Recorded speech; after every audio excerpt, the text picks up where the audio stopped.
True, nervous, very, very dreadfully nervous. I had been and am, but why will you say that I am mad? The disease had sharpened my senses, not destroyed, not dulled them. Above all was the sense of hearing acute. I heard all things in heaven and in earth. I heard many things in hell. How then am I mad? Hearken and observe how healthily, how calmly I can tell you the whole story. It was impossible to say how first the idea entered my brain, but once conceived, it haunted me day and night. Object there was none. Passion there was none. I loved the old man. He had never wronged me. He had never given me insult. For his gold I had no desire. I think it was his eye. Yes, it was this. One of his eyes resembled that of a vulture, a pale blue eye with a film over it. Whenever it fell upon me, my blood ran cold, and so by degrees, very gradually, I made up my mind to take the life of the old man, and thus rid myself of the eye forever. Now this is the point. You fancy me mad. Madmen know nothing, but you should have seen me. You should have seen how wisely I proceeded, with what caution, with what foresight, with what dissimulation I went to work. I was never kinder to the old man during the whole week before I killed him, and every night about midnight I turned the latch on his door and opened it, oh so gently, and then when I had made my opening sufficient for my head, I put in the dark lantern, all closed so that no light shone out, and then I thrust my head in. Oh, you would have laughed to see how cunningly I thrust it in. I moved it slowly, very, very slowly, so that I might not disturb the old man's sleep. It took me an hour to place my whole head within the opening so far that I could see him as he lay upon his bed. Ha! Would a madman have been so wise to do that? And then when my head was well in the room, I undid the lantern cautiously, oh so cautiously, for the hinge creaked. I undid it just so much that a single ray fell upon the vulture eye. And this I did for 7 long nights, every night just at midnight, but I found the eye always closed, and so it was impossible to do the work, for it was not the old man who vexed me, it was his evil eye, and every morning when the day broke, I went boldly into his chamber and spoke courageously to him, calling him by his name in a hearty tone, and inquiring how his night had passed. So you see, he would have been a very profound old man, indeed, to suspect that every night, just at 12, I looked in upon him while he slept. Upon the 8th night, I was more than usually cautious in opening the door. Oh, watch his minute hand moves more quickly than did mine. Never before that night had I felt the extent of my own powers, of my sagacity. I could scarcely contain my feelings of triumph. To think that there I was opening the door little by little, and he had not even dreamed of my secret deeds or thoughts. I fairly chuckled at the idea, and perhaps he had heard me, for he moved on the bed suddenly as if startled. Now you may think that I drew back, but no.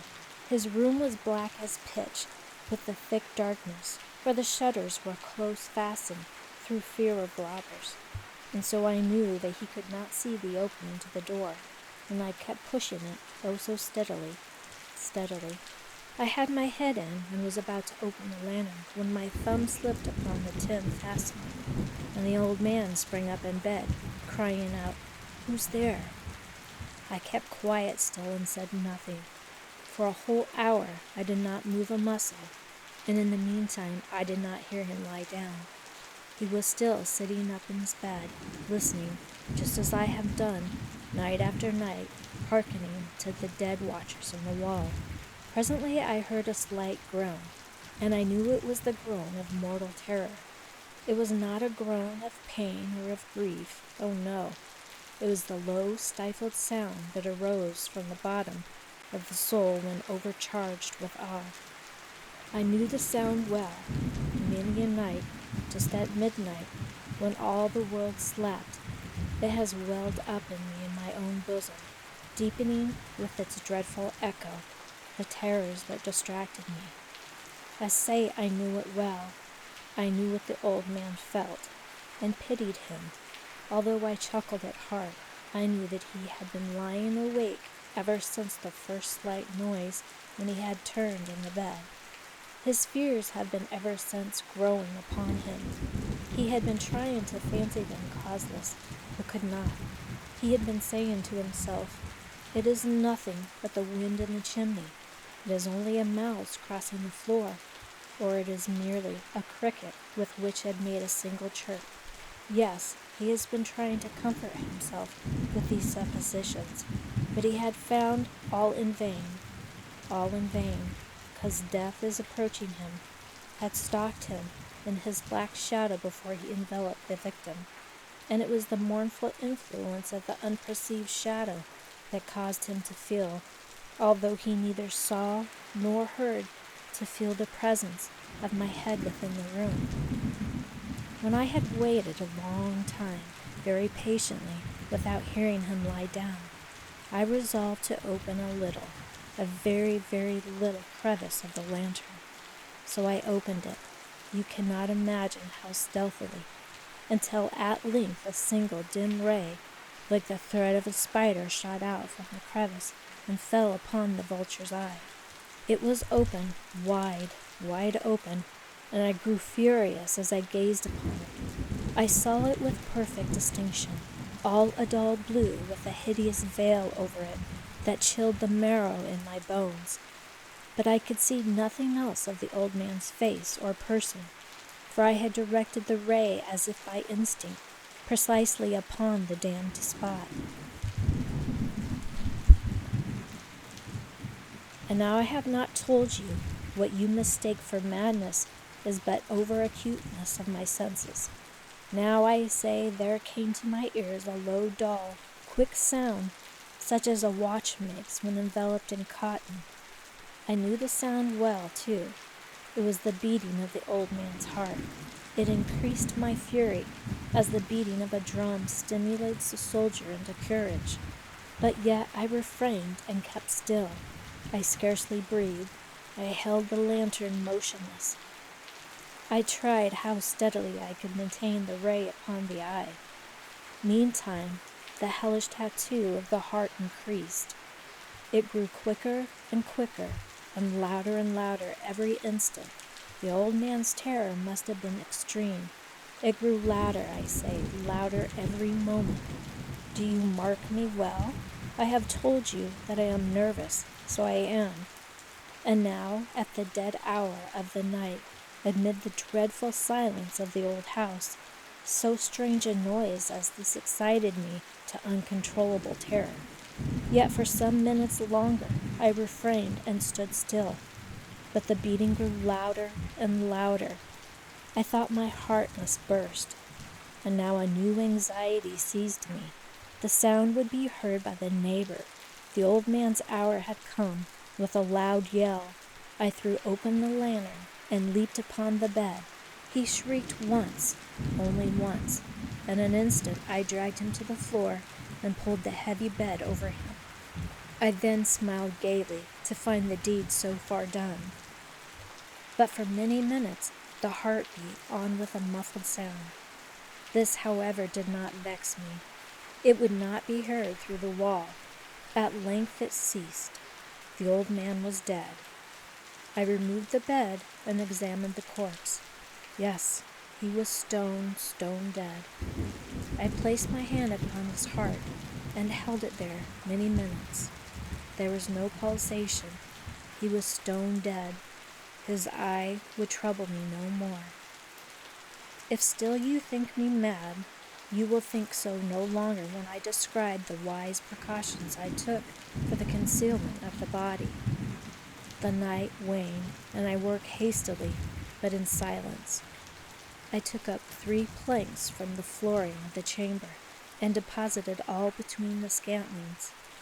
I then replaced the board so cleverly, so cunningly, that no human eye, not even his, could have detected anything wrong. There was nothing to wash out, no stain of any kind, no blood spot whatsoever. I had been too weary for that. When I had made an end of these labors, it was 4 o'clock, still dark as midnight. As the bell sounded the hour, there came a knocking at the street door. I went down to open it with a light heart, for what had I now to fear? There entered 3 men, who introduced themselves with perfect suavity as officers of the police. A shriek had been heard by a neighbor during the night. Suspicion of foul play had been aroused. Information had been logged at the police station, and they, the officers, had been deputed to search the premises. I smiled, for what had I to fear? I bade the gentleman welcome. The shriek, I said, was my own in a dream. The old man I mentioned was absent in the country. I took my visitors all around the house. I bade them search well. I led them at length to the chamber. I showed them his treasures secured and undisturbed. In the enthusiasm of the confidence, I brought chairs into the room and desired them here to rest from their fatigues, while I myself, in wild audacity of my perfect triumph, placed my own seat upon the very spot which reposed the corpse of the victim. The officers were satisfied. My manner had convinced them.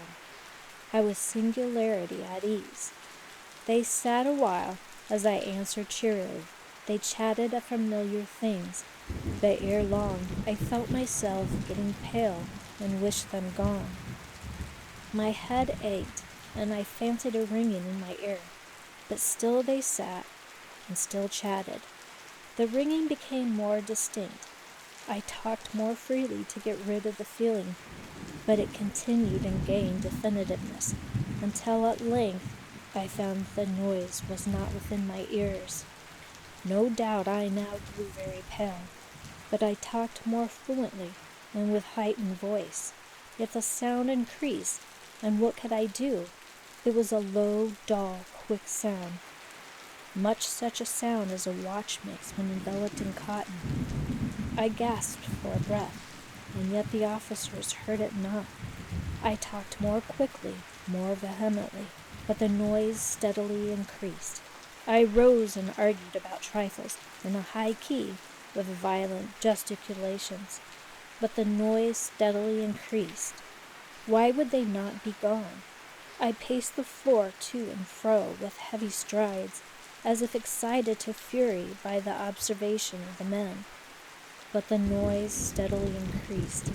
Oh God, what could I do? I foamed, I raved, I swore. I swung the chair upon which I had been sitting, and grated it upon the boards, but the noise arose over all and continually increased. It grew louder, louder, louder, and still the men chatted pleasantly and smiled. Was it possible they heard not? Almighty God, no, no, they heard it, they suspected, they knew, they were making a mockery of my horror. This I thought, and this I think, that anything was better than this agony. Anything was more tolerable than this derision. I could bear those hypocritical smiles no longer. I felt that I must scream or die. And now, again, hark, louder, louder, louder, louder. Villains, I shrieked, dissemble me no more. I admit the deed. Tear up the planks, here, here. It is the beating of his hideous heart.